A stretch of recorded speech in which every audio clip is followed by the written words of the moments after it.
동을 향하여 뜰 동편의 광도 50규빗이 될지며 문 이편을 위하여 포장이 15규빗이며 그 기둥이 셋이요 받침이 셋이요 문 저편을 위하여도 포장이 15규빗이며 그 기둥이 셋이요 받침이 셋이며 뜰 문을 위하여는 청색, 자색, 홍색 실과 가늘게 꼰 배실로 수노와 짠 20규빗의 장이 있게 할지니 그 기둥이 넷이요 받침이 넷이며. 할렐루야. 아멘. 오늘은 성막 가운데에 성막의 문에 대해서 같이 하나님의 말씀을 나누게 됩니다. 성막으로 들어가는 문, 우리 화면을 잠깐 볼까요? 화면을 보시면 성막이 있고 문이 동쪽으로 나여져 있습니다. 오늘 읽어드린 말씀대로 네 가지 색깔과 그 다음에 문 이쪽 편, 그리고 문 저쪽 편에도 기둥이 있고 문으로 들어가는 이 성막으로 들어가는 문이 있습니다. 자, 그 다음 장면, 그 다음 화면 볼까요? 그때 보면 이렇습니다. 그냥 성막으로 들어가는 문이 이렇구나. 성막에 관한 그 문에 대해서 쭉 보면은 조금 다양합니다. 네, 그냥 대강 성막으로 들어가는 문이 이렇게 되어 있구나라고 보시면 되겠습니다. 이스라엘에는 몇 지파가 있었죠? 12지파가 있었습니다. 이들은 광야에서 40년 동안 생활하는 동안에 성막을 중심으로 동서남북 세 지파씩 나누어 텐트를 치고 생활을 하였으며 성막의 문을 통해서 들어가며 나가며 하나님을 섬겼습니다. 그렇다면 성막의 문을 통해서 하나님께서 분명히 우리에게 던져주시는, 우리에게 주시려고 하는 메시지가 있는 줄로 믿습니다. 그러면 성막의 문을 통해서 하나님 우리에게 무슨 메시지를 주시려고 하나, 오늘 몇 가지를 통해서 같이 은혜를 나누려고 하는데, 성막의 문 하면 첫 번째, 성막의 문은 예수 그리스도를 의미하고 있습니다. 예수님께서는 자기 자신을 향하여 뭐라고 말씀하셨느냐? 자, 말씀 보겠습니다. 요한복음 10장 9절 말씀해 보니까 내가 문이니 누구든지 나로 말미암아 들어가면 구원을 얻고 또는 들어가며 나가며 꼴을 얻으리라 라고 주님께서 말씀하셨습니다. 내가 문이니 라고 말씀하면서 구원은 문 대신 예수 그리스도를 통과해야 한다 라고 주님께서 말씀하고 계십니다. 그 다음 말씀 볼까요? 요한복음 10장 7절 말씀 보니까 내가 진실로 진실로 너희에게 이르노니 나는 양의 문이라 라고 말씀하고 있습니다. 하나님을 만나기 위해서는 성소로 들어가야 되는데, 성소로 들어가기 위해서는 반드시 무엇을 통과해야 돼요? 문을 통과해야 성소로 들어가서 하나님을 만날 수 있는 겁니다. 이 말씀을 오늘날 우리에게 적용한다면 이렇습니다. 하나님을 만나 구원받기 위해서는 반드시 문을 통과해야 되는데, 그 문은 누구라고 말씀을 드렸어요? 예수 그리스도라고 말씀을 드렸습니다. 자, 또 말씀 봅니다. 디모데전서 2장 5절 말씀 보니까 하나님은 한 분이시요 또 하나님과 사람 사이의 중보도 한 분이시니 곧 사람이신 그리스도 예수라. 하나님과 사람을 연결시키는 분이 딱 한 분 계신데, 그분이 누구라고 말씀하고 계세요? 예수 그리스도라고 말씀하고 있습니다. 그러므로 누구든지 문을 통과하지 않으면 절대로 성막으로 나아갈 수 없는 것처럼, 누구든지 예수님을 통과하지 않으면 하나님께로 나아갈 수 없다는 겁니다. 다시 말씀드리면 구원을 받을 수 없다는 겁니다. 구원을 받기 위해서는 반드시 누구를 통과해야 돼요? 예수 그리스도를 통과해야만 한다라고 성경은 말씀하고 있는 겁니다. 자, 또 말씀 볼까요? 요한복음 10장 1절 말씀 보니까 내가 진실로 진실로 너희에게 이르노니 양의 우리의 문으로 들어가지 아니하고, 잘 들으세요, 다른 데로 넘어가는 자는 절도며 강도요 라고 주님께서 말씀하고 있습니다. 무슨 뜻입니까? 예수 그리스도가 아니면 이 세상의 모든 종교는 다 뭐예요? 가짜라는 겁니다. 하나님께서 인정할 수 없다는 겁니다. 성소로 나아가기 위해서는 성소의 그 문을 통과해야만 갈 수 있듯이, 우리가 구원받기 위해서는 누구를 통과해야 돼요? 예수 그리스도를 통과해야 구원을 받을 수 있다라고 말씀하는 겁니다. 그러므로 성막의 문은 우리에게 뭘 의미하는 겁니까? 성막의 문은 예수 그리스도구나. 두 번째로는 성막의 문은 오직 하나뿐입니다. 조금 전에 말씀을 드렸습니다. 이스라엘은 몇 지파가 있어요? 12지파가 있습니다. 광야에서 생활할 때 성막을 중심으로 동서남북 세 지파씩 하나님을 생활하면서 섬겼습니다. 자, 화면 볼까요? 화면 보면 저렇습니다. 그냥 동서남북으로 세 지파가 텐트를 치면서 그렇게 하나님을 섬겼구나 라고 보시면 되겠습니다. 그렇다면 동서남북으로 세 지파씩 나누어서 생활하면서 하나님을 섬겼다면, 하나님께서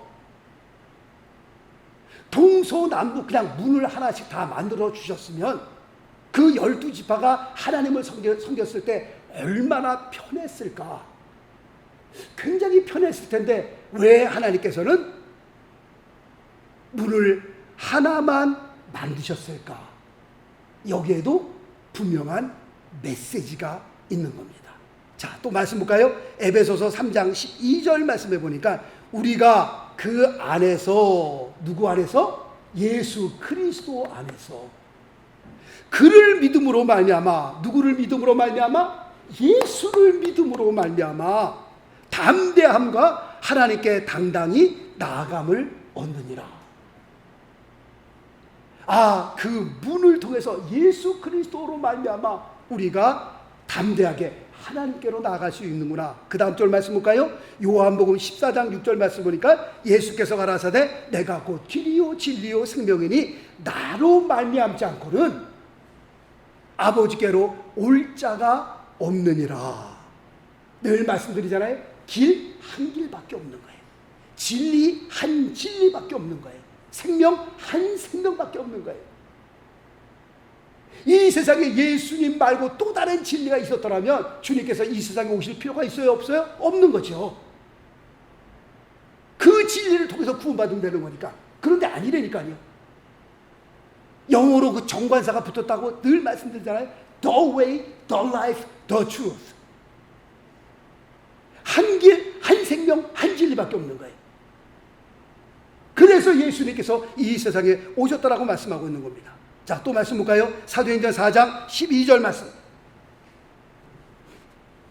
다른 이로서는 구원을 얻을 수 없나니 천하 인간의 구원을 얻을 만한 다른 이름을 우리에게 주신 일이 있어요? 없어요?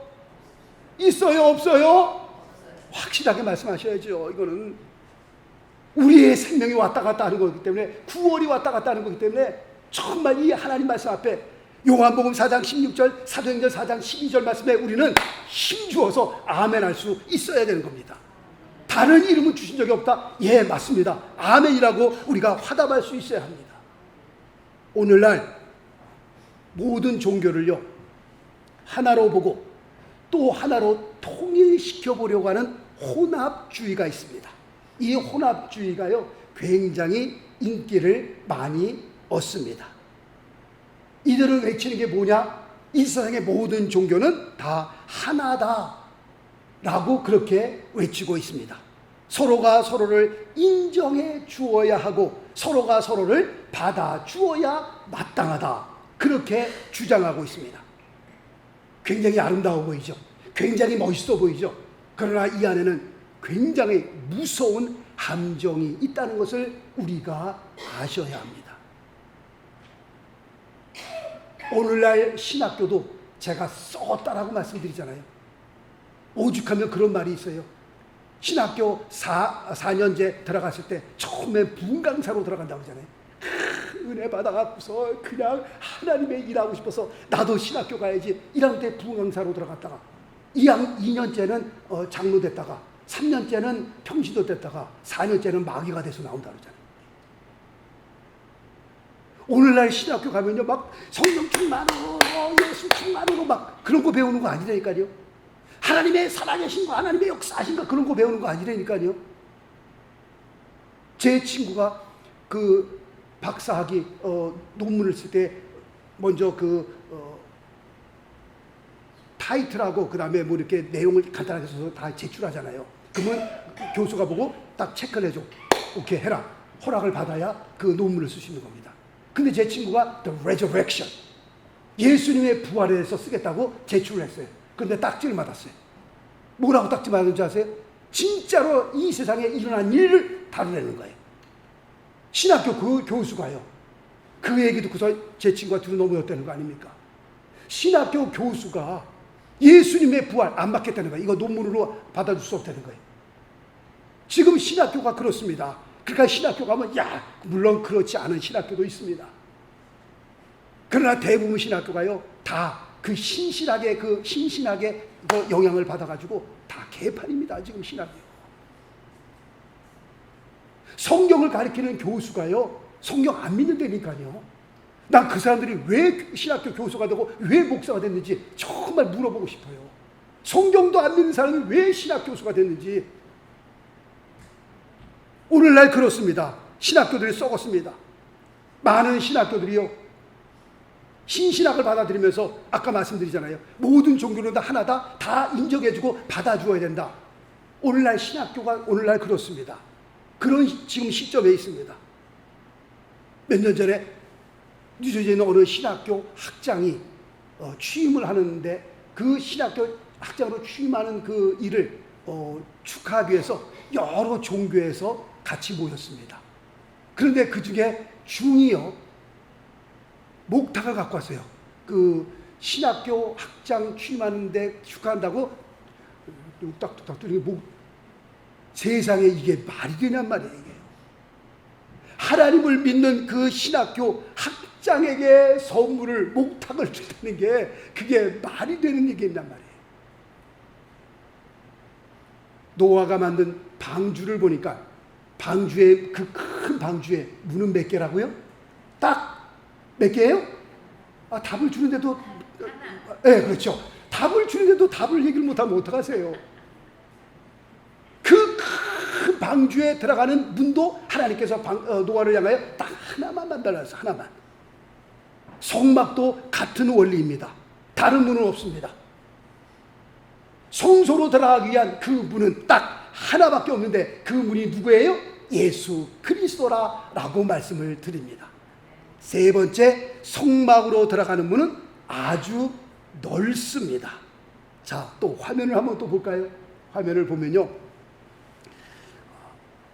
성막의 그 문이 있는 그 가로의 길이가 처음 시간에 25m라고 말씀을 드렸습니다. 성막으로 들어가는 그 성막 가로의 길이가 문 왼쪽으로 7.5m, 문 오른쪽으로 7.5m.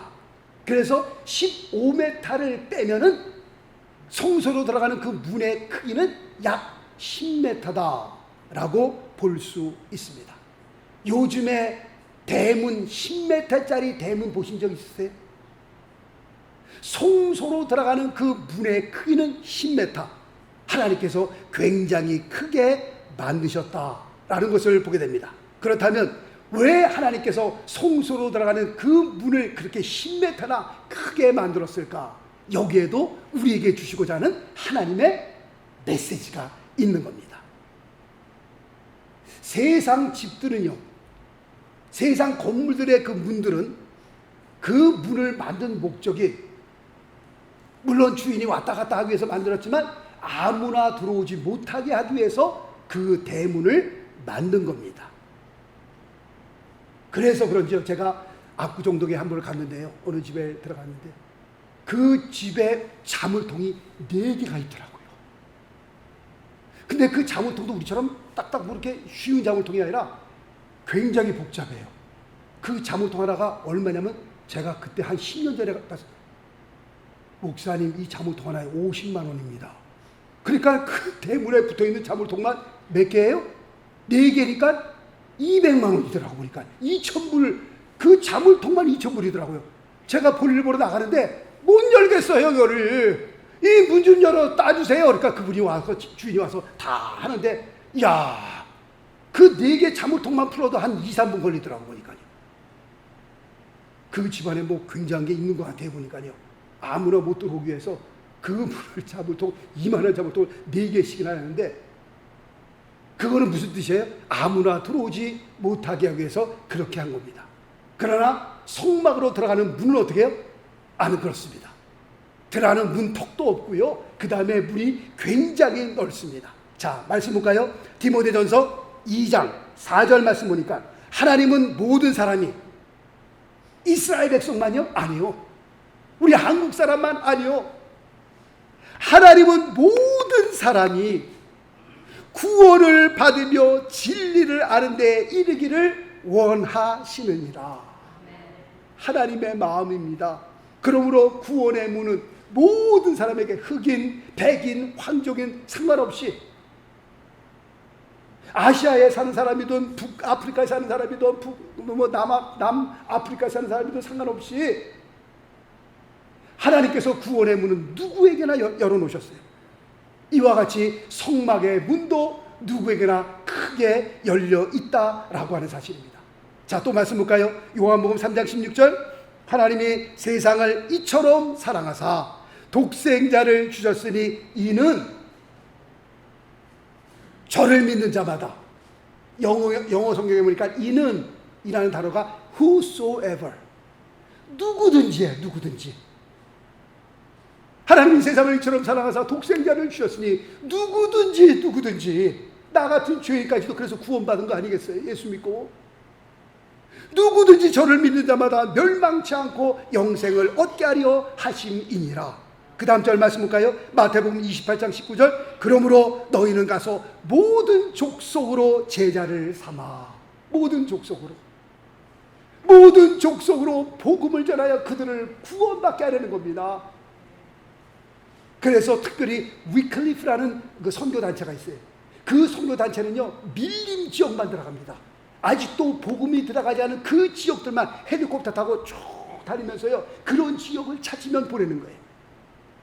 그래서 아마존의 그 강명관 선교사님 위클리프 선교를 통해서 그 아마존 여기서 비행기 타고 상파울로로 가세요. 상파울로에서 또 비행기 갈아타고서 마나우스로 가고요. 마나우스에서 경비행기 타고 2시간 들어가고요. 그 경비행기 타고 또 배 타고 2시간 들어가는데 상상을 해보세요, 여러분들. 전혀 문화하고는 상관이 없는 데라니까요. 아침에 일어나면요 동물 잡고 물고기 잡아서 먹고요. 해가 떨어지면 그냥 자고요. 그런 곳에 떨어져 갖고서요 그들의 언어를 익히고 신구약 지금 다 끝낸 거 아니겠어요, 지금요? 물론 우리처럼 이런 성경이 아니라 그림으로 그린 신구약 성경이에요. 그것만으로 대단하죠. 그들의 언어를 다 익히고 그들의 언어로 성경을 지금 다 만들어가지고 그들에게 복음을 전하고 모든 족속에게 하나님의 마음입니다. 지금도 복음을 받지 못한 곳, 예수 그리스도를 듣지 못한 곳, 그곳을 찾으러 다니다니까요. 헬리콥터 다니면서. 그래서 그 군락을, 그 부족들을 찾으면요 거기서 선교사를 보내는 거예요. 파송하는 겁니다. 그래서 그곳에 가서 평생을 복음 전하다가요 하나님의 나라로 가는 겁니다. 자기 자신도 부족해서 그 다음 아들이 또 그곳을 맡아갖고 또 선교하는 그런 곳도 있습니다.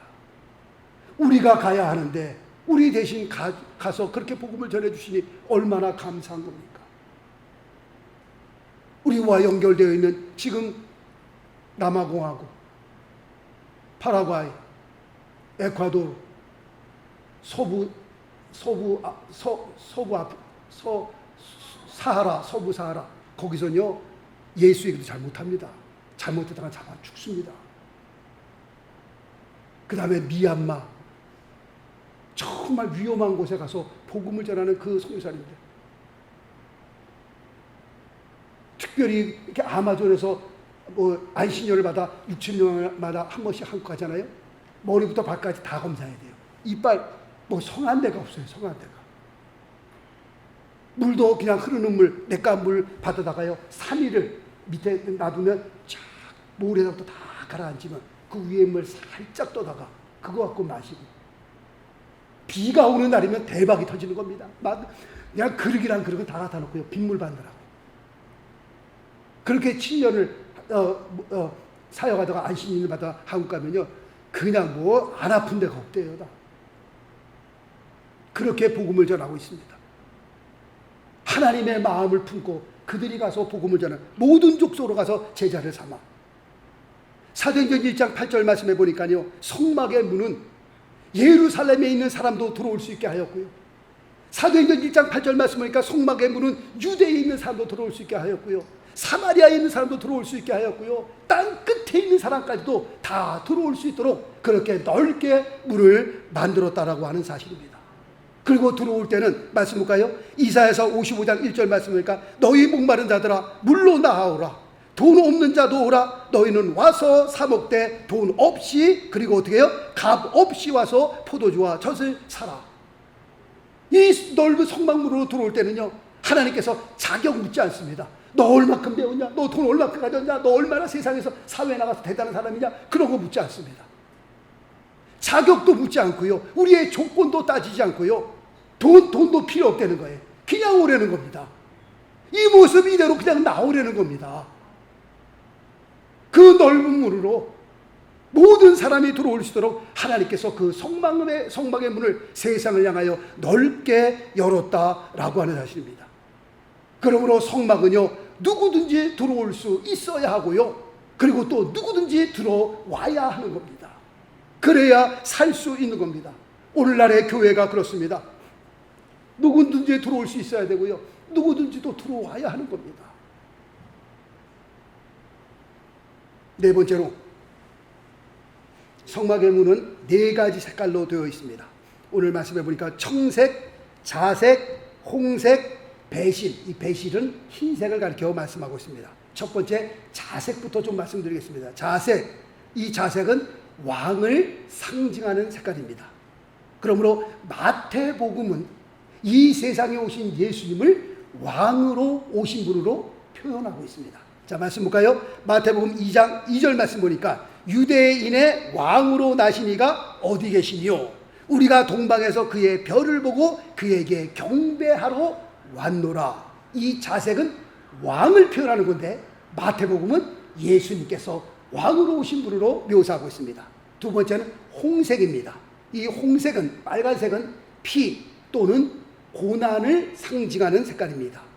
마가복음이 그렇습니다. 마가복음이 예수님께서 이 세상에 고난받으러 오신 분, 피 흘리러 오신 분, 섬기러 오신 분, 종으로 오신 분으로 묘사하고 있습니다. 자, 말씀 볼까요? 마가복음 10장 45절 말씀. 인자가 온 곳은 섬김을 받으려 함이 아니요 도리어 섬기려 하고 자기 목숨을 많은 사람의 대속물로 주려 함이니라. 그렇게 말씀하고 있습니다. 세 번째 배신, 흰색입니다. 이것은 예수님께서 이 세상에 오셨을 때에 100% 완전한 인간으로 오신 분임을 표현하고 있는 겁니다. 주님께서 우리의 몸을 입으시고 완전한 인간으로 오셨지만 그는 뭐는 없으시니라? 죄는 없으신 분으로 오셨다라고 말씀하고 있습니다. 자, 말씀 볼까요? 히브리서 4장 15절 말씀. 우리에게 있는 대제사장은 예수 그리스도를 가리켜 말씀합니다. 우리의 연약함을 채울하지 아니하는 자가 아니요 모든 일에 우리와 한결같이 시험을 받은 자로 돼 뭐예요? 죄는 없으시니라. 똑같이 시장하시면 시장길을 느끼시고 피곤하시면 피곤함을 느끼시고 때로는 우시기도 하셨고 똑같은 우리의 몸을, 인간의 몸을 지니고 이 세상에 오셨지만 그는 죄는 없으신 분이다 라고 성경은 말씀합니다. 그리고 네 번째는 청색입니다. 이 청색은 이 세상에 오신 예수 그리스도를 하나님의 아들로, 다시 말씀드리면 하나님으로 표현하고 있습니다. 요한복음은 예수님을 이 세상에 100% 신성을 가지고 하나님의 아들로 오신 분으로 표현하고 있습니다. 자, 또 말씀 볼까요? 요한복음 6장 51절, 나는, 예수님께서 말씀하십니다. 하늘로서 내려온 산떡이니 사람이 이 떡을 먹으면 영생하리라. 위에서 오신 분으로 표현하고 있습니다. 그러므로 성막의 문은 네 가지 색깔로 되어 있는데, 이 네 가지 색깔은 이 세상에 오신 예수 그리스도의 삶을 표현하고 있는 것이요, 이 네 가지 색깔은 신약의 마태, 마가, 누가, 요한복음을 상징하고 있다라고 보시면 되겠습니다. 자, 이제 마지막으로 다섯 번째, 이 문은 언젠가는 완전히 닫히는 날이 온다라는 겁니다. 노아 방주의 문이 항상 열려 있던 것은 아니었습니다. 하나님의 말씀처럼 하늘문이 열리고 비가 옥수같이 쏟아지기 바로 직전에 노아의 방주의 문은 닫혔습니다. 노아의 방주의 문이 항상 열려 있던 것은 아니었습니다. 성막의 문도 그렇습니다. 성막의 문이 크고 모든 사람을 향하여 항상 열려 있지만, 이 문이 항상 열려 있는 것은 절대로 아닙니다. 마태복음 25장에 보면 열 처녀의 비유가 나옵니다. 미련한 다섯 처녀, 슬기로운 다섯 처녀. 그런데 이 미련한 다섯 처녀가 등에 기름을 준비하기 위하여, 그 등에 기름을 사기 위하여 그냥 갑니다. 그런데 그들이 그 등에 기름을 사러 간 사이에 혼인잔치의 그 문은 어떻게 됐어요? 닫히고 말았습니다. 항상 열려있는 것이 아니라니까요. 우리가 오늘 찬양을 드렸는데요, 253장 구원으로 인도하는 그 찬양을 드렸는데 3절이 너무 귀합니다. 구원의 문 열렸으니 주의 공로 힘입어 주저 말고 들어가서 생명길로 갑시다.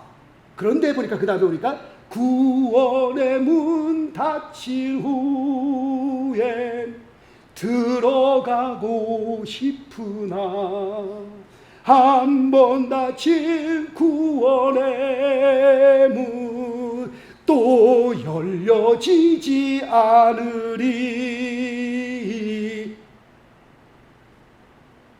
한 번 닫힌 구원의 문 또 안 열리는 겁니다. 언젠가는 이 구원의 문이 닫힐 날이 온다는 겁니다. 그때는 아무리 들어가고 싶어도 정말 이 문이 이렇게 닫힐 줄 몰랐습니다. 죄송합니다. 회개합니다. 다시 한번 기회를 주세요. 끝이라니까요. 예수 그리스도를 믿고 섬기고도 내가 이 세상에 살아 있을 때 기회가 주어지는 거죠. 이 육신 안에 담고 있는 영혼이 내 몸을 빠져나가면, 다시 말씀드리면 이 세상을 우리가 하직하게 되면, 이 세상을 떠나게 되면 그 구원의 문은 우리에게 다시는 열려지지 않는 겁니다. 그러므로 오늘날 이 세상에서 살고 있는 그 성막의 문은 우리에게 희망의 메시지를 던져줌과 동시에 심판의 메시지가 있다는 것을 우리에게 알려주는 겁니다. 창세기에 보면 롯의 사위들이 나옵니다. 롯이라고 하는 사람이 하나님께서 소돔과 고모라를 이제 심판하실 것이다, 빨리 여기서 도망가자 그랬더니 롯의 사위가 장인어른의 말을 뭘로 알아들었어요?